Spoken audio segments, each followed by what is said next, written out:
Olá, terceiro ano, tudo bem com vocês?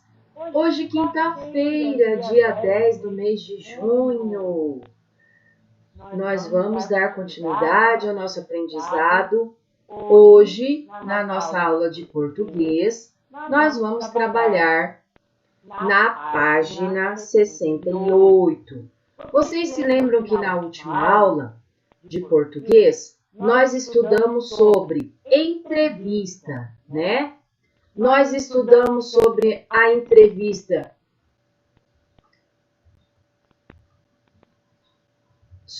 com as autoras mirins, né? Qual que foi o livro que elas escreveram? Chapeuzinho Vermelho, do avesso ao avesso. Muito bem. Chapeuzinho Vermelho, do avesso, né? Foram as meninas Ana Luísa e Helena, certo?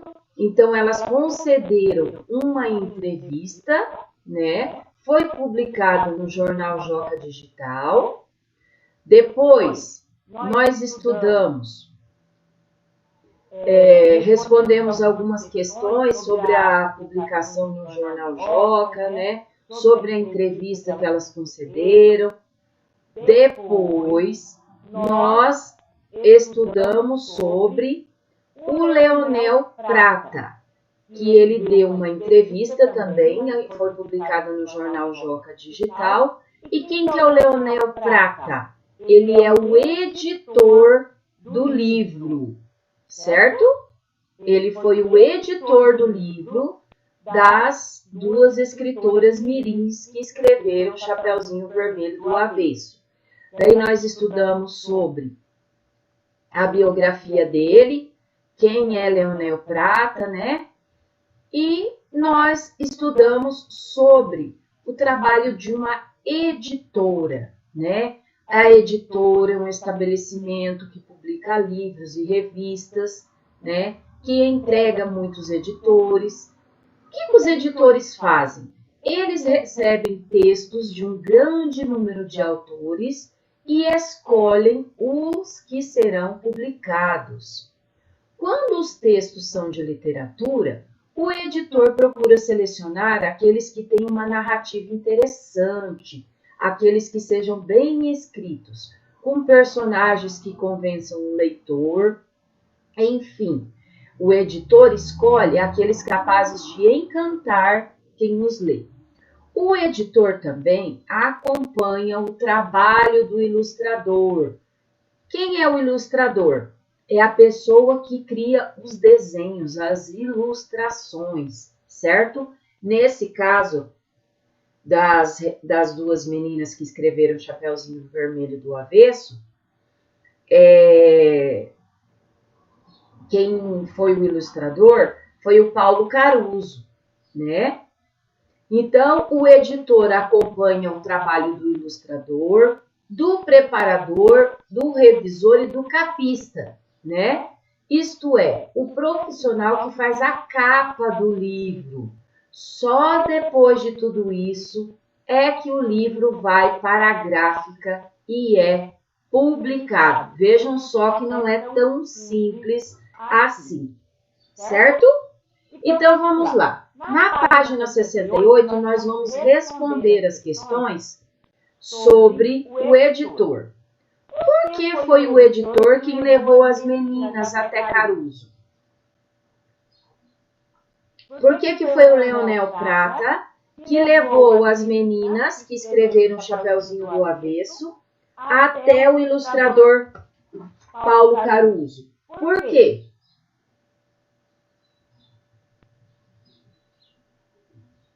Porque quem é o Caruso? Não é o ilustrador? Então, é tarefa do editor de livros, né? Pensar quem será a pessoa que irá ilustrar aquele texto, para que possa chamar a atenção do leitor.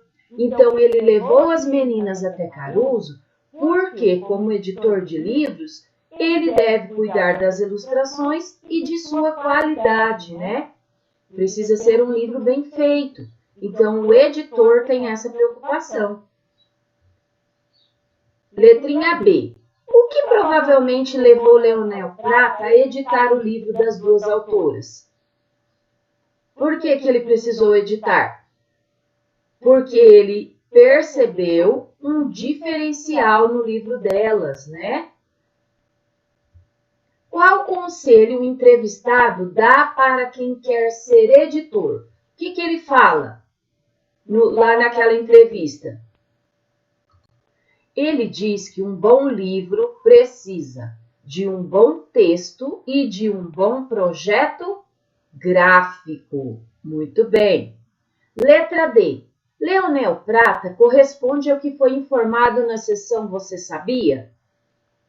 Nessa seção aqui, ó, que fala o trabalho do editor. Leonel Prata realmente é um editor? O que vocês acham? Sim, né? Porque ele se diz preocupado com o conteúdo, com a ilustração e com a apresentação do livro a ser publicado. Muito bem. Agora na número 4.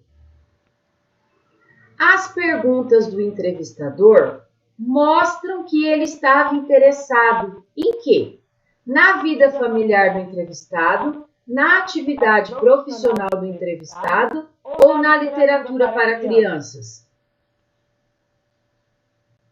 Na atividade profissional do entrevistado.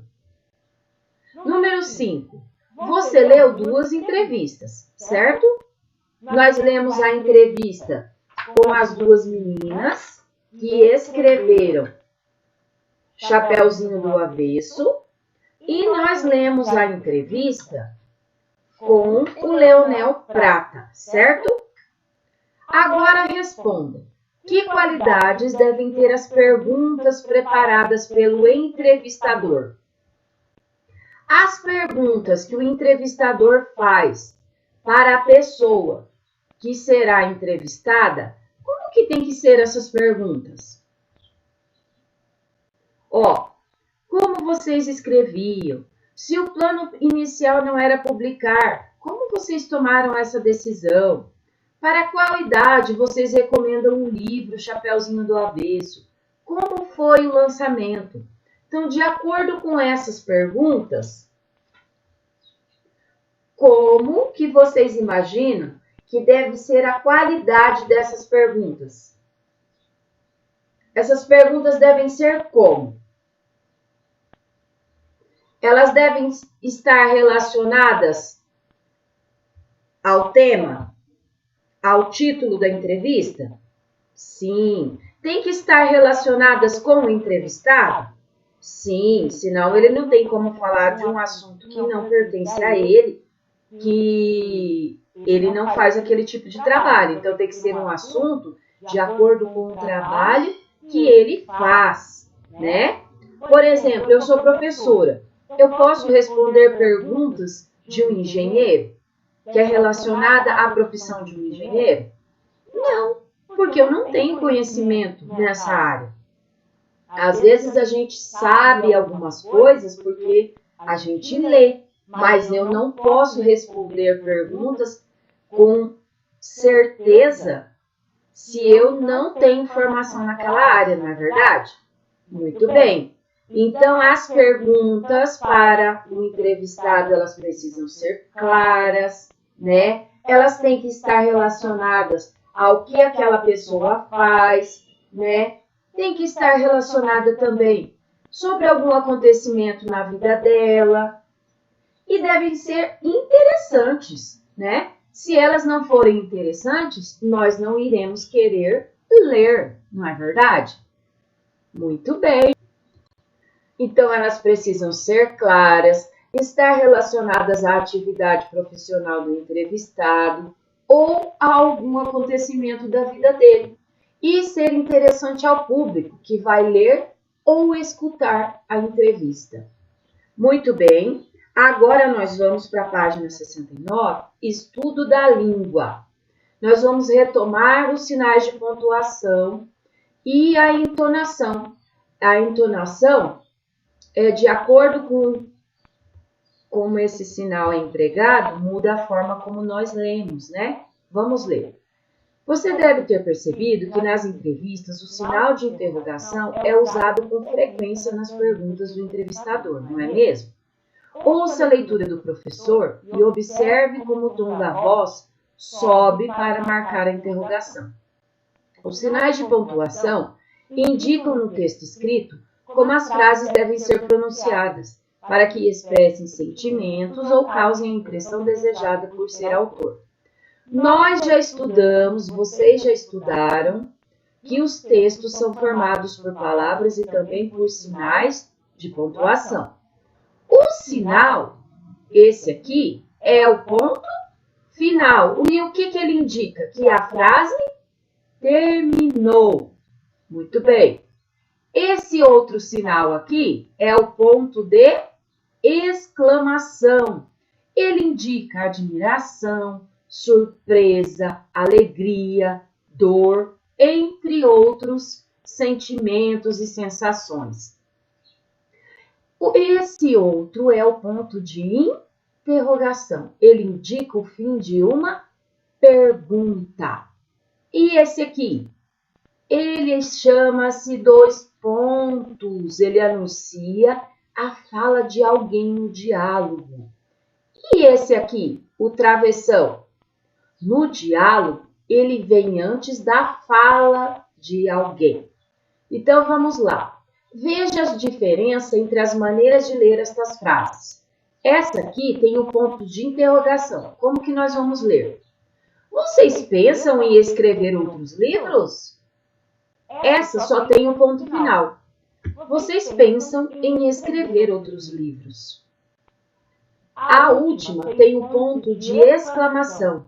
Vocês pensam em escrever outros livros? Viram a diferença que o sinal de pontuação faz em uma frase? Muito bem. Agora, na página 70, vamos lá. As mudanças no tom que usamos na fala são chamados entonação. Nos textos escritos, a entonação é indicada por sinais de pontuação e também por alterações no modo de escrever as palavras. Veja a diferença na entonação que seria dada a estas falas, por exemplo. O feirante está vendendo frutas e ele está anunciando laranja docinha. E a compradora, laranja docinha? Laranja docinha! Laranja! Viram só? Agora, leia as frases silenciosamente. Em seguida, prepare-se para ler em voz alta quando for chamado pelo professor. Então tá, vocês vão treinar a leitura de cada uma dessas frases, respeitando o sinal de pontuação. A primeira, a professora começou a falar sobre a Chapeuzinho Vermelho. B, a professora começou a falar sobre a Chapeuzinho Vermelho. A professora começou a falar sobre a Chapeuzinho Vermelho? A professora começou a falar sobre a Chapeuzinho Vermelho. A professora começou a falar sobre a Chapeuzinho Vermelho. A professora começou a falar sobre a Chapeuzinho Vermelho. A professora começou a falar sobre a Chapeuzinho Vermelho. Percebem a diferença? Então, vocês vão treinar a leitura dessas frases. Número 2 agora. Agora, vocês vão ler outra frase de diferentes maneiras. Siga as orientações do professor. Então, não pensamos em publicar, só queríamos nos divertir. Como que nós podemos mudar essa frase? Usando outro sinal de pontuação. Se eu usar o sinal de exclamação, como que fica essa frase? Não pensamos em publicar, só queríamos nos divertir. E se eu usasse o ponto de interrogação? Não pensamos em publicar, só queríamos nos divertir? Viram a diferença? Número 3. Leia as anedotas cuidando da entonação correta. O que diz uma pulga a outra pulga? Vamos a pé ou esperamos pelo cão? Letra B. O que diz a lua ao sol? Você é tão grande e ainda não te deixam sair à noite. Letra C. Estavam 2 piolhos na cabeça, quase careca de um senhor, e um diz para o outro: Cara, vamos embora, este piso é escorregadio. Viram só a diferença? Muito bem. Agora venha conhecer A Pequena Sereia. Assista ao filme dessa sereia bem alegre e aventureira. Com ela, lugar nenhum do mundo fica tranquilo. Essa obra é a regravação de outra com o mesmo nome, feita no ano de 1989, ou seja, há muitos anos. Conhece? Quer conhecer ou rever? Programe-se e assista. Outra sugestão: Peter Pan, recriação da obra de James Barrie. Peter Pan, o menino que vive na terra do nunca, se recusa a crescer e tem a Sininho, uma fada que o acompanha o tempo todo. Mas não é só de alegrias que ele vive, porque seu arqui-inimigo, o Capitão Gancho, não dá trégua. Essa obra está disponível em papel e também no formato digital. Para você ler em uma tela, esse tipo de livro é chamado e-book. Muito bem! Então, hoje nós aprendemos um pouco mais sobre os sinais de pontuação e a diferença que esses sinais fazem, não é verdade? Muito bem, então.